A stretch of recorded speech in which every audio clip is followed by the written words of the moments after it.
여러 가지 시험이라는 제목으로 말씀을 증거하겠습니다. 이 편지를 기록한 사람은 야고보라고 밝히고 있습니다. 하나님과 주 예수 그리스도의 종 야고보는 성경에 야고보가 세 사람이 등장하죠. 우리가 잘 아시는 대로 이 첫 번째 야고보는 세베대의 아들 야고보입니다. 예수님께서 베드로와 요한과 함께 살아계실 때 특별하게 이렇게 함께 기도하러 다니셨던 그런 제자입니다. 사도 요한의 형이기도 하고요. 이 세베대의 아들 야고보와 요한입니다. 이 초대교회 세베대의 아들 이 야고보를 통해서 하나님께서 예수님의 제자로서 또 많은 일들을 행하셨고, 이 세베대의 아들 야고보는 사도행전 12장에 등장하는 순교자 야고보입니다. 사도행전 12장 1절에 보면 헤롯 아그리파 1세에 의해서 순교 당한 것이 기록되어 있습니다. 성경에 기록된 사도들 중에서 순교당한 사람 중에 한 사람입니다. 두 번째는 사도들 중에 알페오의 아들 야고보가 있죠. 그럼 12사도의 이름 다 기억하시죠? 베드로, 안드레, 야고보, 요한, 빌립, 바돌로메, 도마, 마테, 야고보, 다데오, 시몬, 가룟 유다. 우리 주일 학생들에게는 찬송으로 가르쳤는데 베드로, 안드레, 야고보, 요한, 빌립, 바돌로메, 도마, 마테, 야고보, 다데오, 시몬, 가룟 유다라. 저 어렸을 때 주일 학생 때 그렇게 찬송으로 12사도의 이름을 외웠고, 또 우리 아이들에게도 이 찬송을 가르쳐서 12사도의 이름을 외우게 합니다. 12사도 중에 야고보가 2번 나오죠. 세베대의 아들 야고보, 알페오의 아들 야고보. 이 알페오의 아들 야고보, 마태복음 27장 56절에 보면 어머니는 마리아입니다. 야고보와 요셉 둘이 형제고, 알페오가 아버지고 어머니가 야고보입니다. 어머니가 마리아, 다른 마리아, 예수님의 어머니 마리아도 아니고 또 막달라 마리아도 아니고 다른 마리아입니다. 이 알페오의 아들 야고보는 성경에 그 행사가 기록되어 있지 않습니다. 어쨌든 알페오의 아들 야고보가 있고요. 그 다음에 세 번째로 등장하는 야고보는 예수님의 동생 야고보입니다. 예수님의 형제 야고보죠. 마가복음 6장 3절 한번 성경을 찾아보시기 바랍니다. 마가복음 6장 3절입니다.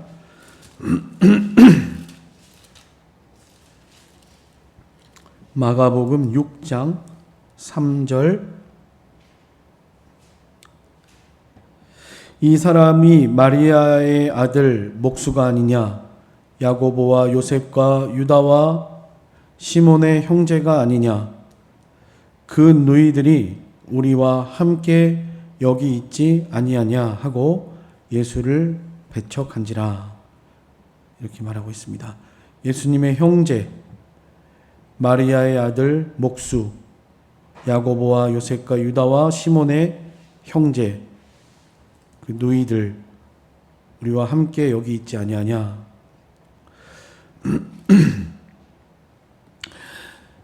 동정녀 마리아가 예수님을 첫 아들로 남자를 알기 전에, 요셉과 동거하기 전에 아들을 낳았죠. 처녀 동정녀 마리아를 통해서 아들을 낳았고, 그 후에 이제 이 마리아와 요셉의 사이를 통해서 형제들, 남녀 형제들 자매들이 태어났습니다. 그래서 많은 주의 동생들이 있었고, 오늘 여기 야고보, 세 번째 야고보, 예수님의 동생 야고보입니다. 이 예수님의 동생 야고보는 처음에 예수님을 믿지 않았습니다. 요한복음 7장 5절에 있는 말씀처럼 형이고 어렸을 때부터 봐왔고 하나님의 아들이라고 하니까 믿어지지가 않는 거죠. 그래서 동생들도 예수님을 믿지 않았습니다. 그런데 예수님이 부활하신 다음부터 예수 그리스도의 종으로서 그렇게 충성을 하다가 하나님 앞에 순교당한 인물입니다.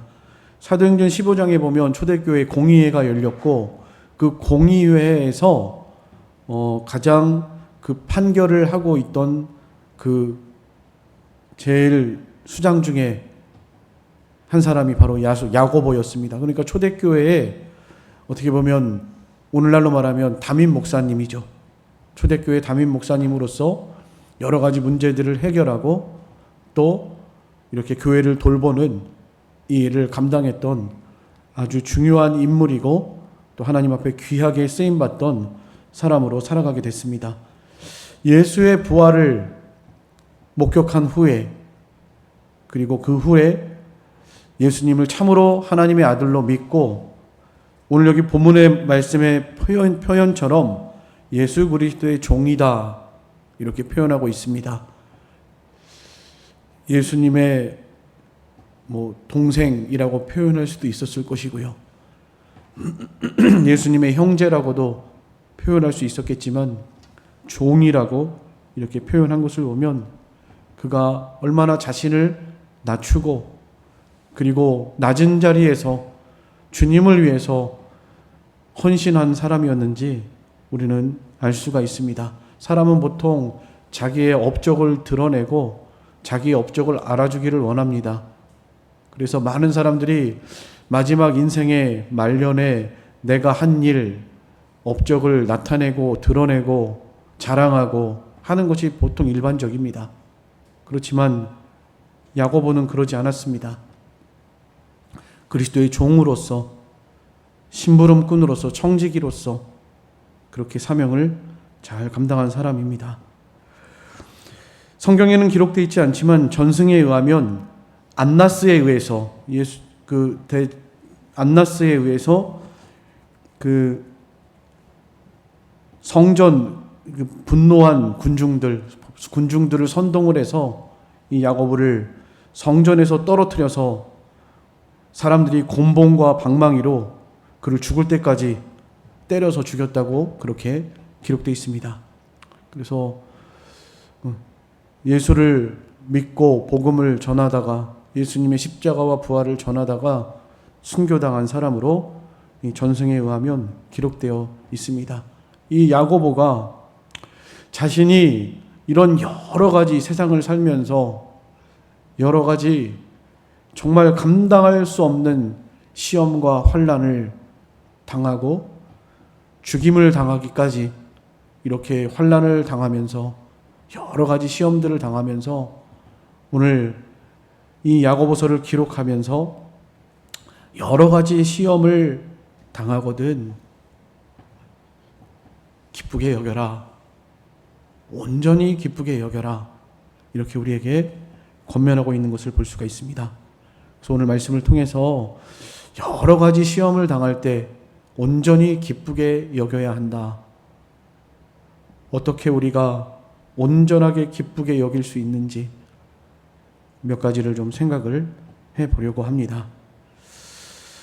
기록한 연대는 주후 62년경으로 야고보가, 주의 동생 야고보가 이렇게 순교당하기 전에 유대 그리스도인들을 위해서, 흩어진 나그네들을 위해서 기록한 성경입니다. 보통 바울 서신은 특정 대상이 있었죠. 에베소 교회, 빌립보 교회, 디모데에게, 빌레몬에게 여러 가지 특정한 대상이 있었지만 여기 야고보 사도가 쓴 야고보서는 어떤 특정 대상이 있는 것이 아니라 그냥 흩어져 있는 나그네, 그래서 공동서신이라고도 하고요. 야고보서, 베드로, 전후서. 네. 베드로도 흩어져 있는 나그네들에게 편지를 썼죠. 어떤 교회의 어떤 대상을 위해서 쓴 것이 아니고, 야고보 사도도 이런 고난과 핍박과 여러 가지 시험으로 인해서 믿음 지키다가 쫓겨나고 고난당하는 사람들, 우리 로마서 이제 끝나셨는데 지지난주에 거기에 보면 그 환난과 핍박으로 인해서 이렇게 더 이상 그 동네에서 살지 못하고 로마로 옮겨가서 살았던 사람들도 소개가 되었습니다.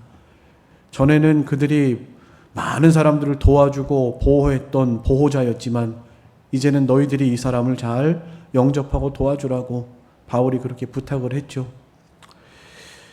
여러 가지 환난을 통해서 유대 그리스도인들이 흩어져서 믿음을 지키고 있는, 또 지금도 여전히 환난과 핍박 가운데 있는, 여러 가지 시험 가운데 있는 이런 성도들을 위해서 이 서신을 쓴 것입니다. 그래서 수신자는 흩어져 있는 12지파라고 이렇게 야고보가 밝히고 있죠. 흩어져 있는 12지파. 기록한 목적은 방금 말씀드린 것처럼 시련 중에 있는 성도들을 위로하고 격려하고 여러 가지 환난과 시험과 고난 가운데 있는 성도들에게 믿음으로, 산 믿음으로 승리하라고 쓴 것입니다. 그래서 야고보서는 특별히 행함이 있는 믿음이 되어야 한다는 것이죠. 우리가 믿음이 있다고 할 때 믿음으로 그 순종하는 행함을 야고보서에서는 굉장히 강조하고 있습니다. 믿음을 버리지 말고 죽은 믿음으로 살아가지 말고, 이런 환난과 핍박과 시험과 여러 가지 어려운 일이 있다 할지라도 거기서 믿음의 행실을 잘 나타내어서 승리하는 삶을 살아갔으면 좋겠다, 이런 권면의 말씀이죠. 그래서 오늘 우리는 이 말씀을 통해서 자신이 순교를 당하면서 믿음을 지켰던 야고보가 우리에게, 너희들에게도 여러 가지 시험이 있을 것인데 그 시험 가운데에서 온전히 기쁘게 여기면서 그 믿음의 시련을 잘 승리로 통과하기를 바라는 마음으로 그렇게 서신서를 기록했다고 볼 수가 있습니다. 이제 오늘 여러 가지 시험에 대해서 우리가 어떻게 그 시험을 받아들여야 하는가, 거기에 대해서 조금 생각을 하고, 그리고 그 시험을 통해서 여러 가지 시험을 우리가 어떻게 이길 수 있겠는가, 여기에 대해서 조금 생각을 해보려고 합니다.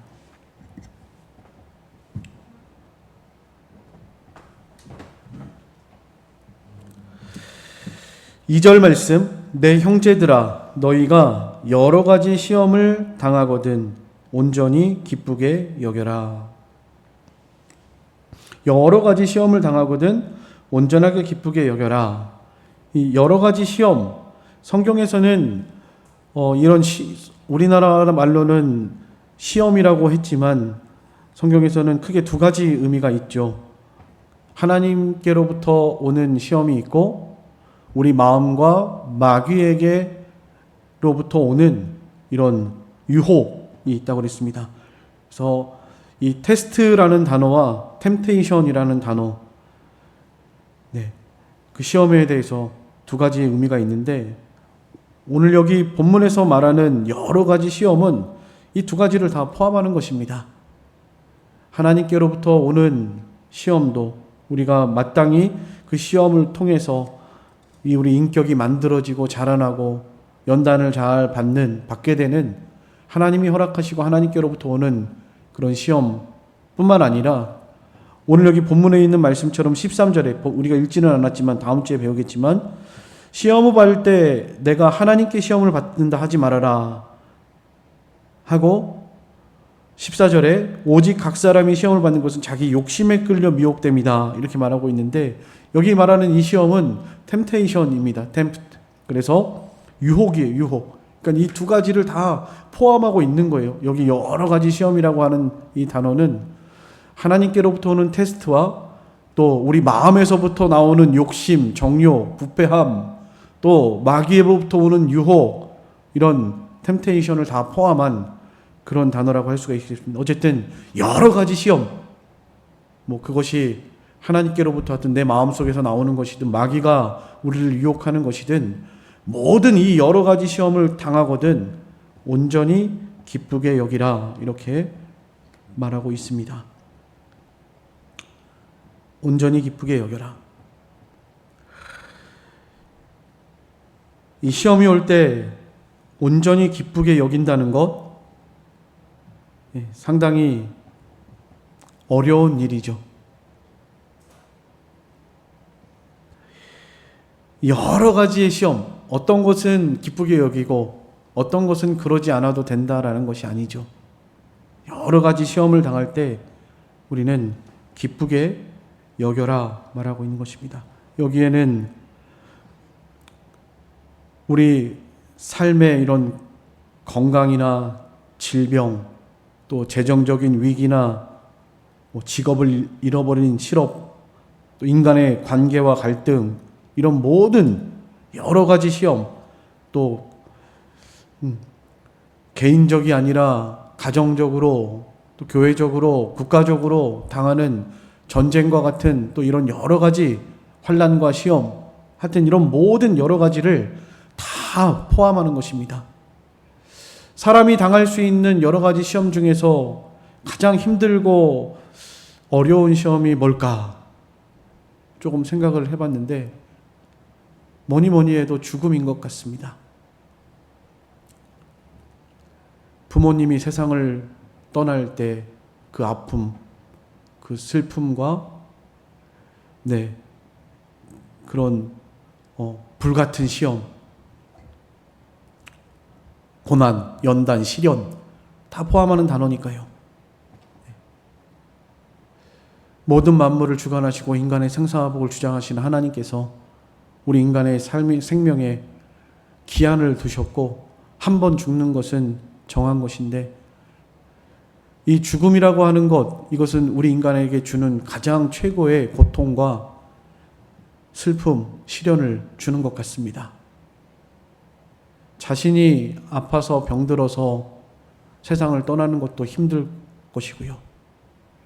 그래서 세상 사람들도 복 중에 하나를 고종명이다, 죽을 때 잘 죽는 거다, 아프지 않고 죽는 거다, 그렇게 세상 사람들도 그런 이야기를 합니다.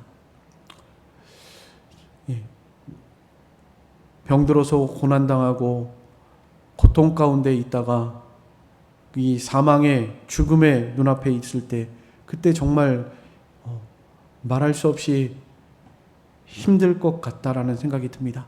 제가 경험해보지 못한 일이니까요. 부모가 세상을 떠날 때, 또 사랑하는 남편, 사랑하는 아내가 세상을 떠날 때, 이런 말할 수 없는 슬픔과 고통과 아픔과 시련이 있을 것 같습니다. 특별히 자녀를 먼저 앞세울 때 인간이 당할 수 있는 어떤 시험과 여러 가지 환난 중에서 가장 고통스럽고 슬프고 아픈 시련이 아닌가, 그런 생각을 좀 이렇게 말씀을 준비하면서 해보게 됐습니다. 그럴 땐 예외가 아니고 그럴 때도 기쁘게 여겨라. 욥기 1장 21절 한번 같이 읽어보겠습니다. 욥이 당한 고난이 우리가 인생에서 당할 수 있는 모든 고난을 총망라하고 있는 것 같습니다. 욥이 당한 고난, 성경에 욥기서를 하나님이 기록하신 목적이기도 하고요. 욥의 고난을 통해서 우리가 이 고난 당할 때 욥을 통해서 배우게 하십니다. 욥기 1장 21절 한번 같이 읽어보겠습니다. 욥기 1장 21절입니다. 다 같이 읽겠습니다. 시작. 이르되 내가 모태에서 알몸으로 나왔사온즉 또한 알몸이 그리로 돌아가올지라.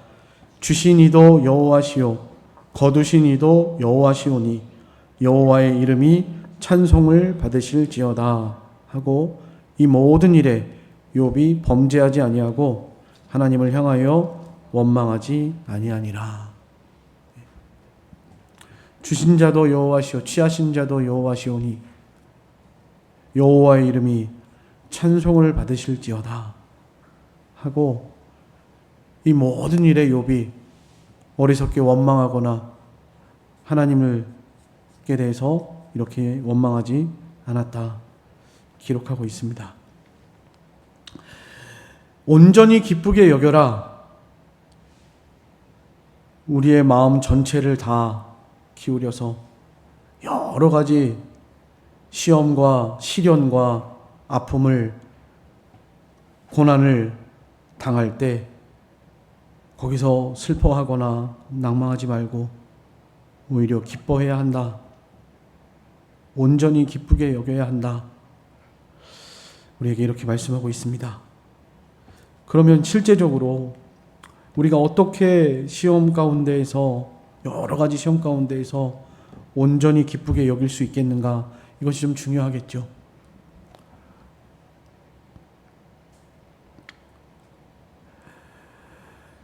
오늘 여기 본문에서는 이렇게 말씀하고 있습니다. 3절, 4절 같이 읽어보겠습니다.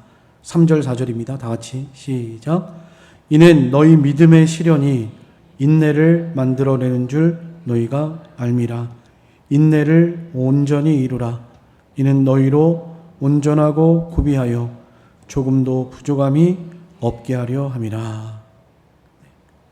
이런 모든 여러 가지 시험, 믿음의 시련 가운데에서 온전히 기쁘게 여겨야 하는데, 우리가 온전히 기쁘게 여길 수 있는 것은 그 믿음의 시련이 우리에게 인내를 만들어주고, 인내를 하면 온전하고 구비하여 조금도 부족함이 없는 사람으로 만들어져 나가기 때문이라고 말하고 있습니다. 사실은 아무에게나 이런 시험과 여러 가지 고난이 오는 것이 아닙니다. 욥과 같은 사람이나 되니까, 욥과 같이 인격이 만들어지고 믿음이 자라나고 장성한 분량에 이르니까 하나님께서 그런 고난을 허락하시는 것 같습니다. 이런 고난이 올 때 충분히 감당할 수 있고, 우리 지난주에 말씀한 것처럼 하나님이 감당하지 못할 시험을 허락하지 않으시고 감당할 수 있도록 하시고, 감당치 못할 즈음에는 피할 길을 내셔서 감당하게 하신다. 시험이 올 때 우리가 하나님을 좀 생각하는 것이 중요한 것 같습니다. 하나님께서 이 모든 일을 허락하셨다. 그리고 하나님이 나를 사랑하시고, 하나님이 나보다 지혜로우시고, 모든 일을 합력해서 선을 이루시는 분이 하나님이시다. 우리 오전에 배운 말씀처럼 하늘에 계신 우리 아버지이시죠. 하나님이 우리의 친아버지가 되십니다. 또 우리 주 예수 그리스도께서는 우리의 형님이시죠. 우리의 형제시고 우리의 친형이시죠. 사실은 이 세상에 살아가는 형제보다도, 이 세상에 살아가는 부모보다도 우리를 더 사랑하시고 아끼시고 귀하게 여기시는 분이 바로 하나님 아버지.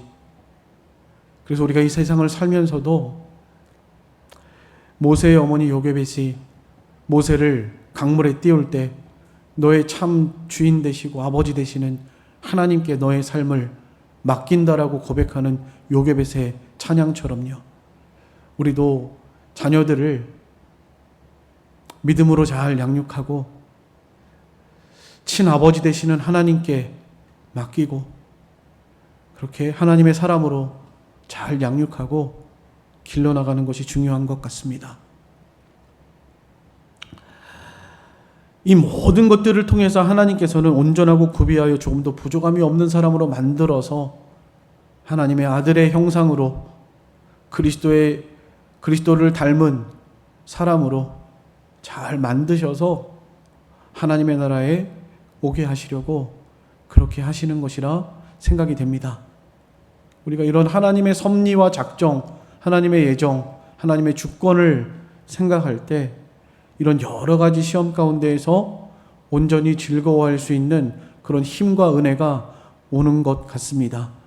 그래서 하이델베르크 요리문답 제1문에서도 당신의 유일한 위로가 무엇입니까? 이렇게 묻고 있고요. 거기에 대해서 그렇게 답하죠. 살아서나 죽어서나 나는 나의 것이 아니고 나의 몸도 영혼도 신실하신 우리 주 예수 그리스도의 것입니다. 예수님께서는 나를 모든 죄에서 건지시려고 구속하시려고 내 모든 죄값을 치르시려고 십자가에서 보혈을 흘려주셨고 또 이 땅에서도 하나님께서는 우리가 하나님의 뜻이 아니면 머리털 하나 땅에 떨어지지 아니하도록 하나님이 우리를 보호해 주시고 모든 일을 합력해서 선을 이루어 주실 것입니다. 죽음 이후에도 우리를 책임져 주시고 영생을 확신시켜 주시고 그럼으로써 우리가 살든지 죽든지 이 세상에서 하나님을 소망하면서 살아가도록 그렇게 하셨다라고 고백하고 있습니다. 이 고백이야말로 세상의 어떤 말로 세상에 주는 어떤 위로하고는 비교할 수 없는 그런 위로와 즐거움이라고 할 수가 있을 것 같습니다. 사람의 어떤 말이 위로가 되겠어요? 정말 감당할 수 없는 이런 시험과 시련과 고통 중에 있을 때 이럴 때에는 사람의 위로가 결코 위로가 되지 않습니다. 물론 조금은 위안을 받을 수 있겠죠. 그래도 그것으로 되는 것이 아니고요. 우리의 인생을, 전 인생을 책임져 주실 우리의 친아버지 되시는 그분에게 소망을 둘 때에만 우리가 유일하게 이런 모든 시험과 여러 가지 시험과 환난 가운데에서 시련 가운데에서 온전히 기쁘게 여기는 이런 삶을 살아가게 될 줄로 믿습니다. 그래서 야고보서 마지막에도 이렇게 말씀하고 있는 것처럼 너희 중에 고난당한 자가 있느냐 기도해줘라 말하고 있습니다. 기도해야 할 것을 명령하고 있어요. 하나님 아버지 앞에 기도해 주셔야 합니다. 여러 가지 시험을 당한 사람이 있을 때 자신도 물론 기도해야 되겠지만요. 또 여러 가지 시험을 당한 사람들을 위해서 기도해 주셔야 합니다. 기도해 주실 때 어떤 말로 위로가 되는 것이 아니고 하나님께서 우리의 참 아버지이시고 참된 부모가 되시는 참주인 되시는 살아계신 하나님 아버지께서 그들의 마음에 위로해 주시기를 도와주시기를 기쁨과 평강과 안식을 허락하시기를 기도해야 합니다. 사람이 어떻게 감당을 하겠어요? 사람으로서는 감당할 수 없습니다. 이번 주간에도 장례식장을 다녀왔는데 세상 사람들은 그 장례식장에서 정말 감당할 수 없는 이런 이 아픔과 고통으로 처절하게 그렇게 눈물을 흘리는 모습들을 종종 보게 됩니다. 그러나 우리 믿음의 사람들은 특별히 하나님이 사랑하시고 그 신앙의 인격이 잘 여기 오늘 말씀처럼 온전하고 구비하여 조금도 부족함이 없도록 그 신앙의 인격이 잘 만들어지고 하나님을 사랑하는 성도들은 그런 가운데에서도 믿음으로써 하나님께 감사하고 찬송하는 것을 볼 수가 있습니다. 참 그런 모습을 볼 때 우리들에게 감히 위로가 되고 존경이 되는 마음이 생기고 참 위대하신 그런 신앙의 큰 어른으로서 그렇게 본이 되시는 것 같습니다. 아무쪼록 우리의 모든 삶 속에서도 이런 여러 가지 시험을 당할 때 온전히 기쁘게 여기라고 하신 주님의 명령을 기억하면서 우리도 어떻게 온전히 기쁘게 여길 수 있겠는가? 이것을 하나님의 나라에 대한 소망을 가지고 살아가시면서 하나님께서 이 모든 것을 통해서 우리를 만드신다. 온전하고 구비하여 조금도 부족함이 없는 그런 사람으로 만들어 나가신다. 이 말씀이야말로 우리에게 온전한 위로와 기쁨이 되고 즐거움이 되어줄 줄로 믿습니다. 그래서 세상에 정말 참된 위로는 오직 하나님께로부터만 오는 것입니다. 세상에서는 이런 위로를 받을 수 없습니다. 하나님께로부터만 세상이 주는 것 같지 않은 참된 은혜와 평강이 우리에게 주어지게 되는 줄로 믿습니다. 우리가 이 세상에 살아가면서 중요한 것은 또 하나는 만들어져야 되겠습니다. 우리 사람이요. 잘 만들어지는 사람이 됐으면 좋겠습니다. 처음 예수 믿을 때는 신앙이 어린아이와 같고 부족한 것이 많이 있어도 신앙생활을 하면 할수록 그 믿음이 산 믿음이니까, 생명 있는 믿음이니까 우리를 자라나게 하실 거니까 좀 말과 행실과 믿음과 사랑과 정절에 대해서 자라나서 이런 믿는 자에게 본이 되는, 하나님이 기뻐하시고 사람에게도 칭찬을 받는, 존경을 받는 이런 모습으로 온전하고 구비하여 조금도 부족함이 없는 사람들로 이 만들어져 나가는 일, 이것이 좀 중요한 것 같습니다. 그래서 야고보서에서는 온전한 사람이 되는 것을 굉장히 많이 강조하고 있습니다. 온전한 사람이 되어라.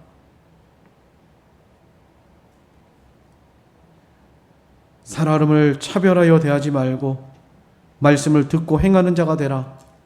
사랑을 할 때 차별하는 사랑을 하지 말고 그리스도의 마음으로 사랑하고, 그렇게 사랑하지 못하는 것은 행함이 없는 죽은 믿음과 같이 다른 사람을 정죄하고 상처받게 하고 그 성숙하지 못한 일이죠. 사실은 이런 일들로 말미암아서 교회 안에서 상처를 받고 떠난 사람들이 참 많이 있는 것 같습니다. 그렇게 되지 않도록, 물론 이 교회가, 지상에 있는 교회가 불완전하고 여전히 죄가 있고 너무나 천국의 모습과는 닮아가려고 노력은 하겠지만 이 세상에서 천국의 이 모형을 다 이루어낸다는 것은 사실상 불가능한 것 같습니다. 그래서 교회를 보면 상처를 받고 마음이 아파지고 그래서 교회를 떠나고 이런 일들이 우리 주변에 참 많이 있는 것 같습니다. 우리 그리스도인들의 사명이 막중한 것 같습니다. 또 가장 중요한 것은, 여기 야고보 사도가 가장 크게 강조하고 있는 것은 바로 말인 것 같습니다. 말의 실수가 없는 자가 되어야 한다. 말로써 사람에게 상처 주지 않도록 조심하라고 말씀하고 있습니다. 야고보 1장 26절 한번 같이 읽어보겠습니다. 야고보 1장 26절 시작. 누구든지 스스로 경건하다 생각하며 자기 혀를 제갈 물리지 아니하고 자기 마음을 속이면 이 사람의 경건은 헛것이니라. 3장 2절로 3절 같이 읽겠습니다. 시작. 우리가 다 실수가 많으니 만일 말에 실수가 없는 자라면 곧 온전한 사람이라 능히 온 몸도 굴레 씌우리라. 우리가 말들의 입에 재갈을 물리는 것은 우리에게 순종하게 하려고 그 온몸을 제어하는 것이라. 이렇게 말하면서 혀는 작은 지체이지만 그러나 혀는 곧 불이다. 6절에 온몸을 더럽히고 사르는 지옥불과 같다.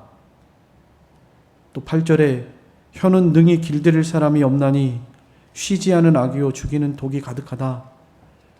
그러므로 온전한 자가 되기 위해서는 우리가 여러 가지가 많이 있겠지만 특별히 말의 실수가 없는 자가 되어야 한다라는 것을 강조하고 있습니다. 우리가 실제로 생각을 해봐도 서로 비방하는 말, 미워하는 말, 상처 주는 말 때문에 이렇게 천국의 모형을 잃어버리고 살아갈 때가 너무나 많이 있는 것 같습니다. 언제나 이 말을 삼가 조심하고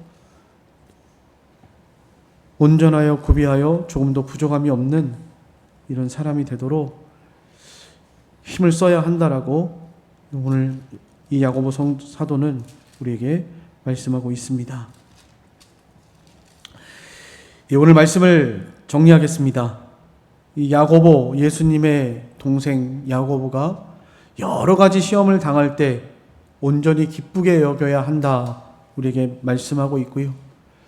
온전히 기쁘게 여길 수 있는 그 방법으로서 대안을 제시하고 있는 것이 바로 3절 4절인데 하나님을 생각하고 하나님이 우리의 친아버지가 되시고 우리를 가장 사랑하시는 분이시고 그 하나님께서 이 세상에 당하는 여러 가지 시험을 통해서 우리를 인내하게 하시고 그 인내를 통해서 만들어 나가시고 그래서 온전하고 구비하여 부족함이 없는 사람으로 세워나가신다. 이것이 우리에게 시험을 기쁘게 여길 수 있는, 즐겁게 여길, 온전히 기쁘게 여길 수 있는 것이라고 우리에게 말씀하고 있습니다. 하이델베르크 유리문답 1문을 통해서 말씀하신 것처럼 우리의 유일한 위로는 오직 우리가 그리스도의 것임을 고백하고 하나님을 하나님으로 인정하고 하나님의 나라를 소망하면서 살아가는 것이 이것이 가장 유일한 대안이다 하는 것을 좀 기억하면서 우리의 삶 속에서 당하는 여러 가지 시험 가운데에서 오늘 말씀을 생각하시면서 하나님을 생각함으로 온전히 기쁘게 여길 수 있는 그런 우리들의 신앙생활 되도록 우리의 신앙이 좀 자라나야 되겠습니다. 우리의 신앙이 자라나기 위해서 우리가 하나님의 말씀을 배우는 것이고 또 하나님의 말씀을 배워서 삶에 실천하고 순종하면서 또 그것을 이루기 위하여 힘써 기도하는 것이고 이런 모든 신앙생활 가운데에서 우리가 좀 그리스도의 마음을 품고 하나님의 형상을 닮아가고 이런 모든 여러 가지 시험 가운데에서도 야고보 사도와 같이 예수님과 같이 그렇게 시험을 잘 이기고 승리하는 우리들의 신앙생활 되도록 힘써서 전진하시고 선한 싸움을 싸우시고 달려갈 길을 달려가시고 믿음을 잘 지키시는 그런 저와 여러분의 신앙생활 되시기를 간절히 소망합니다. 이 시간 다 같이 통성으로 잠깐 기도하시겠습니다. 온전하고